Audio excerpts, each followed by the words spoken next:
Olha, vamos ser sinceros. Contrato de banco parece um bicho de 7 cabeças, não é verdade? Um monte de cláusula, termo técnico, letra miúda. Mas, e se a gente te dissesse que dominar esse documento é a chave para transformar projetos em realidade? E o melhor, com segurança, sem cair em nenhuma armadilha. Nesta análise, a gente vai desvendar juntos o que realmente importa num contrato de crédito. Pois é, e essa frase diz tudo.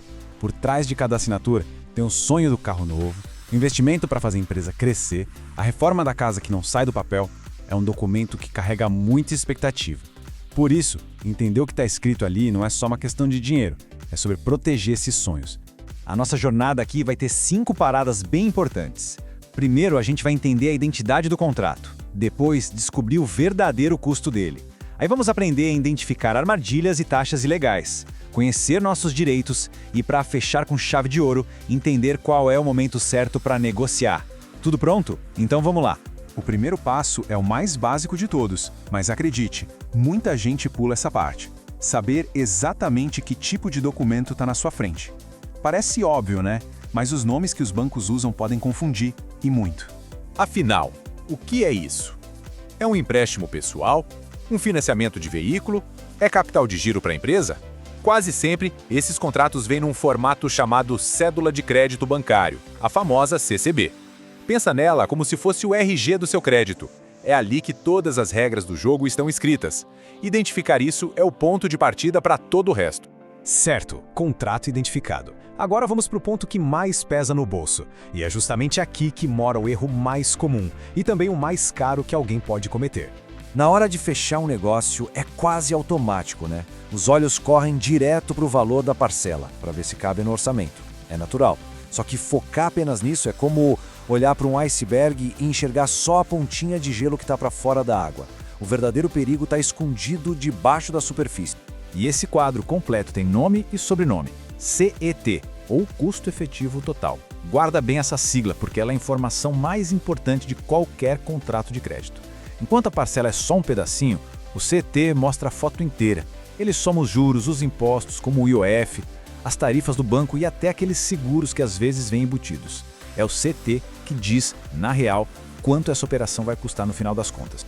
Para ficar bem fácil de entender, pensa assim, o CET é o preço de verdade que se paga para alugar o dinheiro do banco. Então, na hora de comparar propostas de crédito, o jeito certo não é comparar a parcela, é comparar o CET. A proposta que tiver o menor CET vai ser sempre a mais barata, não importa o que o valor da parcela diga. Ok, agora que a gente já sabe como calcular o custo real, vamos entrar no modo mais investigativo. Vamos colocar uma lupa em algumas práticas e cobranças que muitas vezes passam batido, mas que podem ser ilegais e pesar bastante no bolso. Tem 4 pontos aqui que merecem atenção máxima. A tal da capitalização de juros, que são os juros sobre juros, algumas tarifas que já foram proibidas pela Justiça, a famosa prática da venda casada e também os limites das multas por atraso. Vamos mergulhar nos mais críticos agora. E olha só essa informação que é valiosíssima. Para qualquer contrato assinado depois de 30 de abril de 2008, a cobrança da tarifa de abertura de crédito, a TAC, e da tarifa de emissão de carnê, a TEC, é ilegal. A única tarifa que o banco pode cobrar para iniciar a operação é a de cadastro e, mesmo assim, só uma vez lá no comecinho do relacionamento. Quem pagou TAC ou TEC em contratos recentes pode ter direito a receber o valor de volta e em dobro. Outra prática que é totalmente proibida é a venda casada.